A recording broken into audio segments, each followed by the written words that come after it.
Itu cerita Syahidah buat tadi kan. Suara Syahidah sedap, suara Syahidah. Alhamdulillah. Syahidah, kita dah maklumkan pada semua hari ini kita bertuah sekali kerana kita juga ditemani oleh dua insan yang mana pasti akan memberi inspirasi kepada kita semua. Saya teringat kembali bait-bait lagu oleh Ifwan tadi, ada hikmah mengatakan aku tahu ada sebabnya, kau terus menduga, walau tak ku mengerti kau lebih mengetahui. Cantik. Dan, cantik sekali bait-bait ayat itu, dan pastinya setiap yang Allah ciptakan itu ada keistimewaan yang tersendiri. Dan itulah dia semangat yang kita bawa hari ini. Satu contoh yang cukup baik sebenarnya untuk kita sama-sama ikuti dan kita kagumi sebenarnya. Sangat saya kagum dan saya hormati. Saya perkenalkan terus di sebelah saya Muhammad Syahrul Hafiz Nur Azmi. Nak panggil Syahrul. Syahrul graduan Sarjana Muda Ekonomi dan Pentadbiran UM. Betul. Jiran ya. Dan juga sahabat kita seorang lagi dia Muhammad Syahir Ramli, graduan Sarjana Muda Sosial Budaya juga daripada UM. Assalamualaikum. Waalaikumsalam. Pertama sekali kita ni nak ucap tahniah lah. Tahniah. Di atas kemerdekaan. Saya dulu belajar tapi belum dapat dekan. Kami tak dekan pun. Saya biasa-biasa je. Ya. Okey. Alhamdulillah. Baik, kita melihat waktu dulu memang pilih UM ke apa? Pilihan pertama saya. Kenapa UM? Sebab satu, universiti itu sendiri itu ekonomi antara yang terbaik di UM lah kalau di dalam Malaysia. Syahrul asal dari? Asal dari Bandar Seri dekat. Betul daripada UM.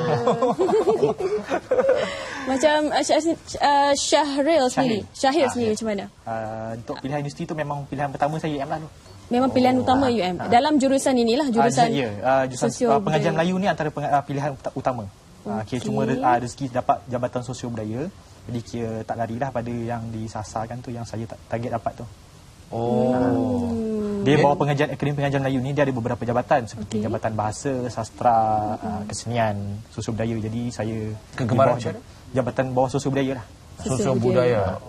Jadi dapat tu macam risau juga, macam risau tak dibawa ke pengajian macam mana nak tempuh 3 tahun pengajian ni. Satu benda yang bila SEM 1 awal-awal waktu minggu halong siswa tu fikir nak survive hidup kat UM ni dengan masalah nak hafal jalan semua kan. Dengan nak kena bawa ni lah senjata utama ni. Senjata utama ni kena ada kat tangan.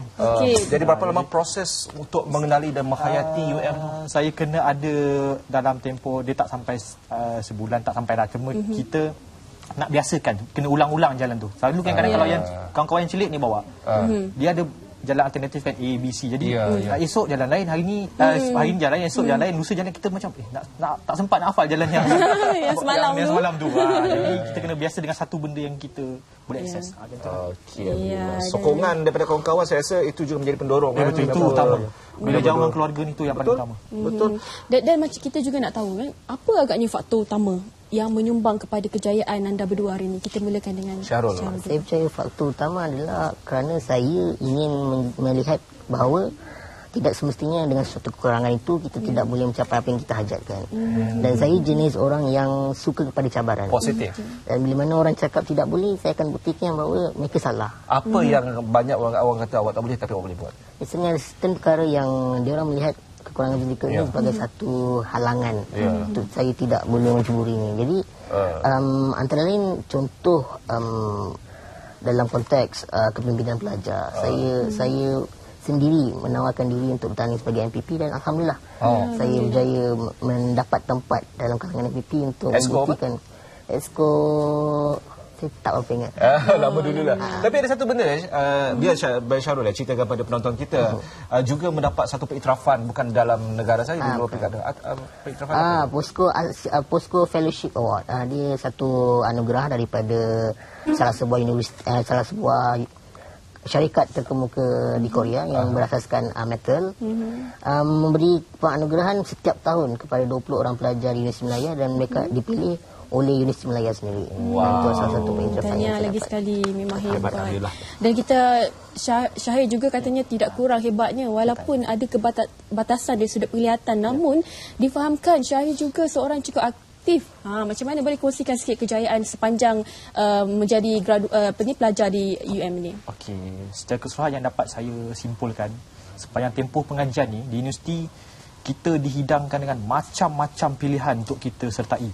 Contoh baik daripada segi persatuan badan pelajar, bawah fakulti, kolej dan sebagainya. Jadi terpulang pada kita sendiri, di kita untuk pilih yang mana. Sama ada Itu dalam kampus. Kalau di luar kampus, kalau macam untuk OKU, kami ada persatuan kami seperti SBM, Society for the Blind of Malaysia. Jadi itu kita kena, yang mampu saya kata, kita kena pandai-pandai pilih. Kena pastikan benda tu seimbang. Sebab yang paling utama bila kita bergelar pelajar, yang paling utama fokusnya adalah belajar. Tapi kalau macam saya, sejujurnya saya kata, saya bukan jenis ulat buku pun. Sebab jenis yang saya tak boleh fokus pada satu benda dalam masa yang lama. Contoh kalau macam, bukanlah kata tak ada jadual, tak ada tujuan, tak. Tapi kita lebih suka pelbagai. Kejap buat ni, kejap itu. Jadi itulah sepanjang 3 tahun Syahir, macam mana awak boleh membiarkan ataupun mendapat aura positif tu? Yalah, macam kebanyakan sahabat-sahabat kita yang mungkin tidak kekurangan itu, mereka sering mengeluh, mereka kata sentiasa melenting kepada diri sendiri, menyesali diri sendiri, sedangkan mereka berada dalam keadaan yang agak sempurna. Berbanding dengan Syahir, sentiasa saya nampak sangat positif. Macam apa mendorong itu? Yang dinampak di depan, di dalam, siapa yang tahu kan? Kalau cuma yang paling penting bila kita dalam keadaan yang stres ataupun kita rasa down, kita nak comeback balik tu, apa benda. Macam tu saya kata, saya tak boleh fokus satu benda. Jadi saya rasa apa benda yang boleh menaikkan saya punya mood balik. Contoh macam antara hiburan saya suka buka YouTube, saya suka dengar lagu, kadang-kadang cari kod dia. Berbasikal juga suka? Tandem itu sampingan je, betul. Berbasikal? Ada cerita di sebalik basikal? Basikal ni tandem lah yang terkini, yang di mana dalam bermula 2013, 14 dan 15 kita di bawah Persatuan Sukan dan Rekreasi Orang Penglihatan Negeri Sembilan, kita anjurkan inilah longest distance tandem cycling, yang di mana mula-mulanya kita buat 110 km, dan tahun 2013, tahun 2014 kita jelajah dari Rembau ke Damansara sejauh 171, dan terkini jauh tu. Tapi dia 2 hari dah bahagi-bahagi. Yang terkini berapa jauhnya? 316. Wow. Diiktiraf oleh dalam Malaysia World Record. Tapi saya untuk rekod itu, saya bukan kata itu sebagai satu okeylah dalam buku, dalam kertas kan. Cuma yang paling penting sebab saya memang minat basikal dari kecil. Memang dari kecil, walaupun tak nampak, memang mama dengan abah memang belikan basikal. Ada sampai tangan saya ni, tangan kiri ni ada satu tulang yang dekat sini dah bengkok sikit sebab terempas dekat tar dulu, jatuh. Jadi sebab degil main basikal kan. Jadi itulah dia. Sebelum kita balik kepada Syahrul, nak tanya sikit dari Syahir, dari segi tahap penglihatan Syahir sekarang ni? Saya sepenuhnya tak nampak. B1 dia pelihatannya ada 3 tahap. B1, B2, B3. Saya memang B1 lah. Sepenuhnya gelap terus. Tak nampak langsung. Okey, kita balik pada Syahrul. Itu tadi saya pun dah tak ajukan tanya soalan. Kami yang ni, kadang-kadang kami pun rasa susah nak bersaing dengan kawan-kawan yang lain. Kita pun rasa rendah diri. Kami yang agak begini pun susah nak rendah diri. Tapi anda macam mana nak dapat aura positif tu? Ada tak ayat-ayat rahsia ke, minuman rahsia ke, makanan wajib ke setiap hari? Bagi saya tak ada rahsia untuk kita mencapai untuk dapatkan motivasi itu. Yang penting kita tahu apa yang kita nak, dan kita mesti berani mengambil risiko. Jangan takut gagal. Kerana kalau kita terus bermain dalam safe zone, play safe, kita tidak akan pernah dapat memajukan diri, tidak akan pernah mengeksplor potensi diri kita. Itu cara saya. Dan saya lihat kalau orang pelekehkan kita, bagi saya itu hanyalah cakap-cakap. Berarti bila mana mereka berkata sesuatu, saya secara peribadi akan lihat kepada diri saya, apakah betul apa yang mereka katakan.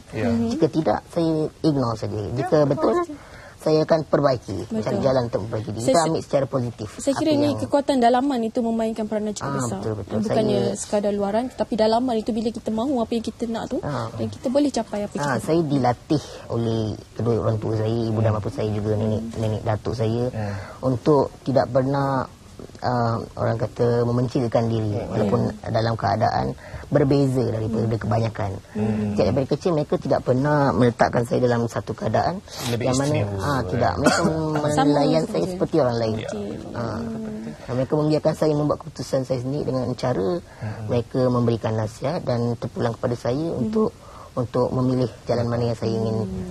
Syahir, macam saya Syahir, kalau saya rasa semangat saya hilang, abang rasa semangat abang hilang, abang melihat satu benda ni, setiap perkara yang berlaku pasti ada hikmah, dan satu lagi menjadi kekuatan kepada untuk abang saya nak jadi positif ni adalah untuk saya katakan setiap kekurangan yang saya ada, itulah kekuatan saya. Syahir setuju tak? Setuju. Sebab manusia ni saling melengkapi, sebab kadang-kadang kekurangan yang kita ada tu boleh dilengkapi oleh orang lain. Dan kelebihan yang kita ada, kita boleh bantu untuk melengkapi kehidupan orang lain. Jadi bila kita berpegang pada konsep tu, baru kita mampu menyamaratakan antara manusia ni. Sebab tak kisahlah OKU ke tak OKU, sebab kami golongan macam kami ni sedia maklum lah, macam mungkin abang akak pun sedia maklum, macam diskriminasi tu kuat. Mungkin bukanlah kata orang yang normal tak ada diskriminasi, tapi dalam konteks kami lain pula. Contoh, orang selalu mempertikaikan apa yang kami buat, apa yang kami mampu. Dia seolah-olah macam yang saya kata orang nak bukti dulu. Baru macam ni, baru macam orang ni. mengakui. Benda tu itulah sebenarnya yang sebenarnya kalau betul-betul kekuatan dalaman tak kuat, kita sendiri kita boleh tersekat disebabkan persepsi orang tu. Persepsi orang. Kita yang lemah dengan persepsi kita orang. Syahir dan Syahrul telah pun memberikan satu bukti yang jelas ternyata kepada kita semua. Syahrul, saya berikan anda ruang ini untuk bagi sikit warning kepada orang-orang yang di luar sana kan. Supaya mereka pun boleh buat, kita pun boleh buat, sama-sama kita boleh buat. Baiklah, saya tidaklah berhajat untuk memberikan amaran dan sebagainya. Cuma saya nak katakan di sini bahawa jangan pernah merasa diri itu kecil. Terutama kalau anda melihat saya boleh melakukan apa yang saya lakukan sekarang ini, tidak mustahil anda boleh melakukan dengan lebih baik. Dan yang lebih utama, saya tidak mahu masyarakat melihat kami sebagai entiti asing. Berarti jangan sesekali meletakkan diskriminasi pada peringkat permulaan. Kenali kami dahulu, berikan kami peluang, dan insya-Allah tidak mustahil kami dapat melakukan apa yang anda semua mampu lakukan. Macam Syahir sendiri, mungkin ada kata-kata dan juga nasihat kepada mencetuskan semangatnya. Semangat kepada orang-orang lain juga. Sebagai warga OKU, terutamanya saya nak seru ataupun menyerulah pada rakan-rakan, kira benda ni ya biasa dah pun selalu sebut, tapi disebabkan peluang bertuahnya dapat bersiaran langsung hari ini di RTM ni, jadi saya ingin memberi ataupun menasihatkan untuk diri saya dan juga rakan-rakan. Yang paling penting, kita sebagai OKU ni, warga OKU, kita kena tunjukkan diri kita dulu. Sebab kalau kita nak tunggu orang, mungkin benda tu takkan entah ada entah tidak. Ya, betul. Kita dulu yang kena mulakan. Kita dulu kena tunjuk. Ini satu kejutan cabang apa pun. Mungkin setiap orang ada kecenderungan masing-masing. Ada yang profesional dalam bidang akademik dan sebagainya, tapi itulah asas dia, tunjukkan. Barulah buktikan. Itu sebenarnya. Syahrir dan Syahrul 2S, ada satu lagi Syahidah 3S. Saya Hisham lah, H. Tapi Syam boleh. Syam. Okey. Jadi kita ada sesuatu yang cukup istimewa untuk anda semua juga pagi ini. Jadi jom ikut saya. Mari kita ke sana. Ada sesuatu boleh bantu abang kita? Tak apa. Saya pegang Abang Syam boleh? Ada abang seorang yang pegang saya. Okey. Saya pegang dengan lah. Boleh sila. Kita memberikan sesuatu penghargaan kecil daripada kami. Ini usaha kecil daripada kami untuk Syahrul dan Syahir sebagai tanda mereka juga telah membuktikan bahawa mereka sukses dan berjaya. Dan seterusnya kita harapkan agar kejayaan mereka ini bukan saja berhenti di sini, ia akan memberi kejayaan dan juga inspirasi juga kepada orang lain. Baik, kita ke sana sedikit. Kita cuba susun dulu. Alright. Okey. Baik, ini sesuatu depan ni Syahir, kita ada satu kek coklat. Jadi kita akan potong bersama dengan Syahrul. Ini pra-convo. Okey. Baik. Kita doa yang terbaik untuk anda berdua. Kita sama rakyat Malaysia doa yang terbaik. Silakan potong. Pisau satu, kongsi dua lah ni. Kongsi dua. Okey, boleh. Silakan. Bismillahirrahmanirrahim. Alhamdulillah. Baik, tak ada belum lagi. Baik, tak hancur kek ni. Baik, kita ucapkan terima kasih pada anda semua. Mudah-mudahan di hari Jumaat ini kita mendapat keberkatan, dan untuk adik kita berdua ini nanti waktu konvo ni jangan lupa kami berdua lah. Bila konvo ni? 20 sama je. Semua ahli keluarga saya pun 20. Saya pun 20, campur 14. Boleh mak. Okey, gemuruhkan jiwa anda, pertahankan diri kita dan jaga negara kita baik-baik. Terima kasih banyak. Ya, terima kasih kepada semua. Assalamualaikum. Jumpa lagi.